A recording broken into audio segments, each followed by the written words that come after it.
Hi friends, it's Uakea from Waila'au Road. And hi, I'm Janelle from Oahu Kindness Rocks. Together, we're happy to welcome you here to the treehouse where we're going to explore all the possibilities that you can create. Our theme for March is kindness. So we will be painting rocks with Janelle. We're going to prep together. Today's prep day so that you will be ready for our workshop on March 13th and March 20th.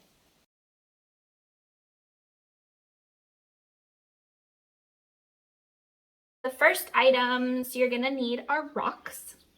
The ones that were provided in the kit are very nice, actually, better than the ones I tend to purchase.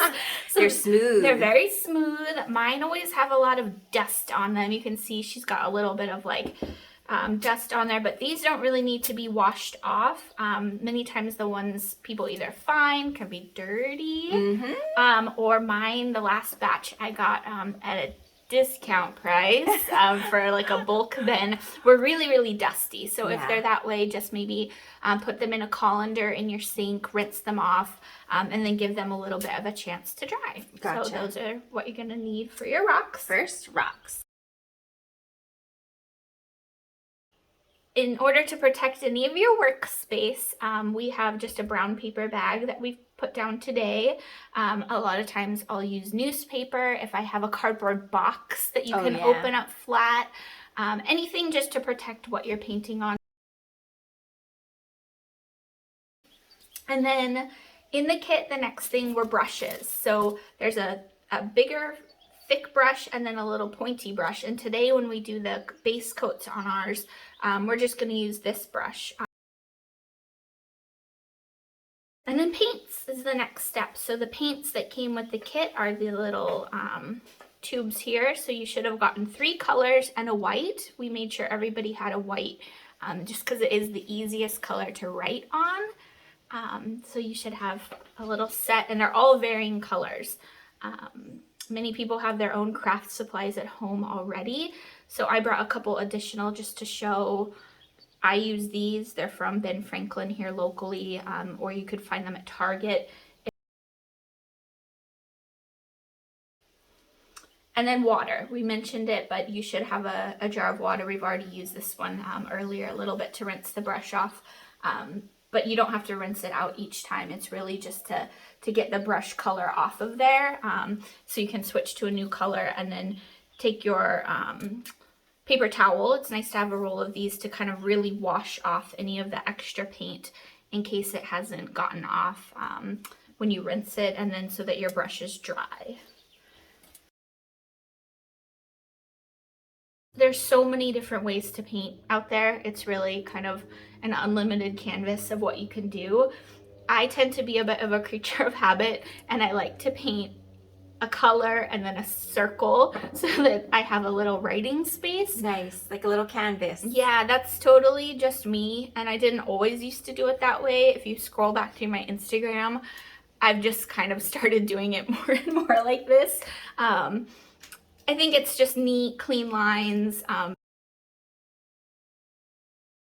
did this one just a little bit earlier, but in order to get all the way around the edges, so like these, how they're all the way around, the girls teased me the other day, but there's a little bit of a trick so that you get a clean edge. This is a pro hack. Yeah. They'll teach us that. So what I do is I tend to take my rock, and then I paint all the way around like this.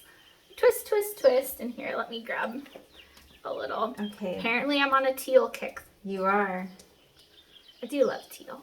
Shall we do it together? Yeah. Okay. Do you have any open? I'll do a blue one with you. Yeah. This is kind of a big boy rock, but I'll paint it straight in. Yeah. I just dip it in, and then I just start with an edge.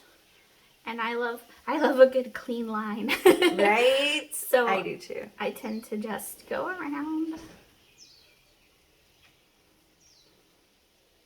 Because we're not painting the bottom, because that could get it everywhere, right? Yeah. So when I leave them out and about, I put a hashtag, or not the hashtag, the Instagram name, at Oahu Kindness Rocks. And it's a fun way for people to find them, but it's not 100% necessary.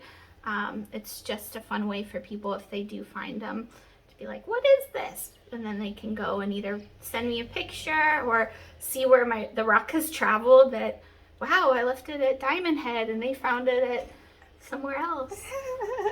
How you doing? That looks great. So see how she got all the way around the edge with a good clean line, but then at this point you can just set it down.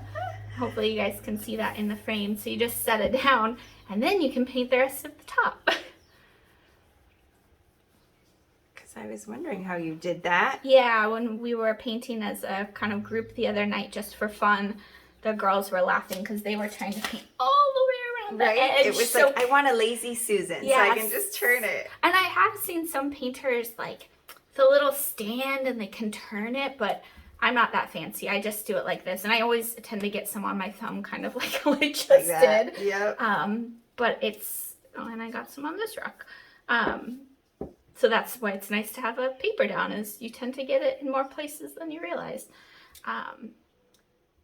But then you have all the edges, and it's just a bit cleaner lines, like these. Just kind of goes all the way around the edge. Looks really nice and neat.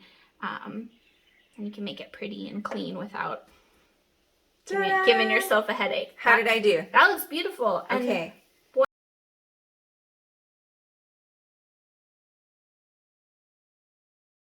The next style, I guess, to do, so this little rock, paint all over, this little rock, I just did a circle in the center. Okay. And you can still see the rock all the way on the edges, which is also very pretty. Mm-hmm.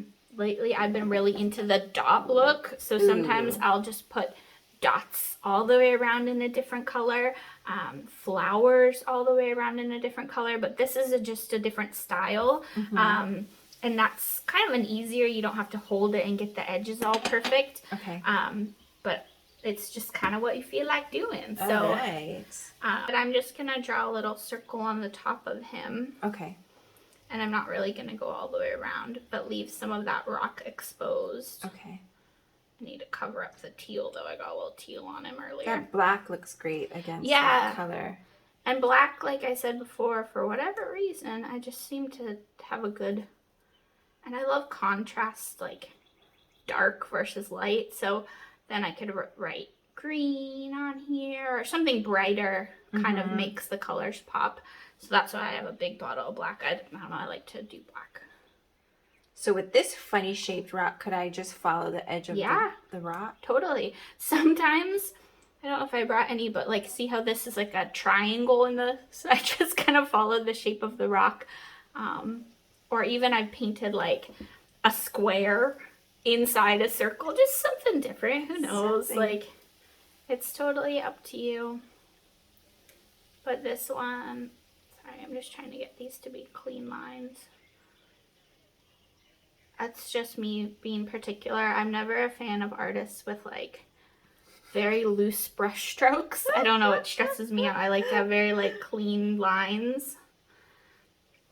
I've always been that way. It feels like unfinished to me, but that's... You have to do it. That is a totally... Right? That's a total specific style. You're right. I'm always in awe of people that can just like go a little more loosey-goosey. But yeah, so I left the edges a little bit more exposed. This one's a little better example. I was trying to cover up the teal that I accidentally got on that guy. But you can just paint the center and then you kind of don't even have to pick it up. Or you can paint a stripe through the middle, you know, like do a stripe through there and then put a word on that. Really, you know, so many different options of what you're able to kind of paint. I'm seeing how the black rock is showing through my white paint. But once you do the first coat, kind of where the pukas or the holes are of the dark showing through, you can just go back through once that's dry and cover it and it should be fine. So this is one of those colors. I'll do a double coat. Yeah, I love white though. I think white, because we included black pens in the kits as well, so to write on a white, that's why we wanted to make sure everybody had a light color to write on if they want to include words. You don't have to include words. It can just be images. It can be one big smiley face if you want. You can include whatever you want on your rock, but we wanted to make sure everyone had a white in case they did want to write a word on it. All right. Beautiful. One with a full rim and one with just The rock top showing, Yeah.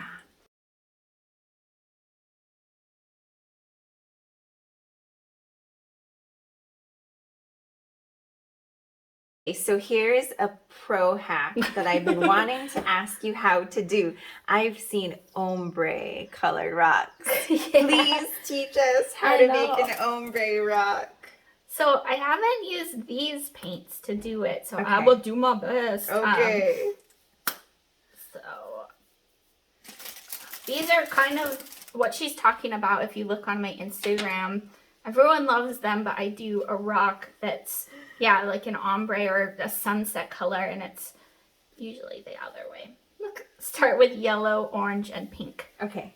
And this is all in the camera. Could I do it with my yellow, blue, and green? Yeah, you might want to go this order though. Okay. Just because yellow, green. Because these are the primary colors. Yeah, these two together blend to make this anyway. Makes sense. To do okay, that makes sense. To do this in that order, okay, you're gonna have an easier time blending them. Makes perfect sense.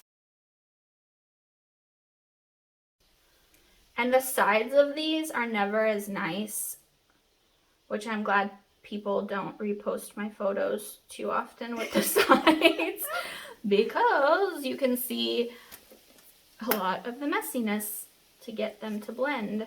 So I just put one color. Sorry, am I going too fast? I put one color on. Okay. And I leave it a little wet and like thicker. Okay. Because we're gonna need to blend it. Okay, wet and thicker.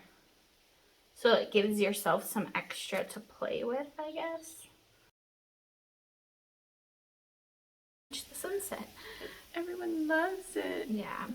I think it reminds us of rainbows. Yeah, so that's actually pretty good on that side. The yellow needs a little work. But I can put a little, even now the paint has thickened up a little bit since it's dry. So I can kind of cover through. And I'm afraid to smudge it. No, smudge it. Do it. Yeah. Just do it. Okay. I'm just like dabbing in between. See, it's already blending. Oh, look at that. It's like magic. Yeah, here, get your camera here a little lower. Voila. Yeah. Okay, it's really this brush that helps, guys. Yeah, this like, what are they called? Sponge brushes. Foam brush? And again, I sometimes, if I see just a cheap pack somewhere, I'll be like, oh, I'll try those next. Yeah, I feel like you can find these brushes anywhere. Yeah. Right? Okay, so I guess I should rinse it before I do the other side. Yeah. And here, wait. So you can like just smudge out your yellow. Okay. So that your yellow so it all has the same texture. Yeah, because it'll get rid of your brush lines. Awesome. And it'll kind of like help. Right? Ta-da! Pro hack. Yeah, that looks great. And then maybe, and I'm just gonna wipe hers off really quick. I don't know if you can see that. I'm just wiping it off because these absorb so much water that I'm worried if she puts it back in here, we're gonna just have a messiness. So if she just goes back through, it works. And just does that. So I just wiped off all of her yellow, and it's okay if there's a tiny bit of yellow in there. It's not like a perfect science, so you can see better than me. Girl. But yeah, you would want to fill in kind of where the brush strokes are, and then look at that. Look at that. And like mine didn't quite, he'll dry, and I might add a little bit more orange. For the class, I know this feels like a lot, but really we're just getting your base coat set up. So didn't have to go this far, couldn't just do a simple circle on it, but we just want to be ready to paint together on the 13th or the 20th. We look forward to seeing you at our workshop. Bye. Bye.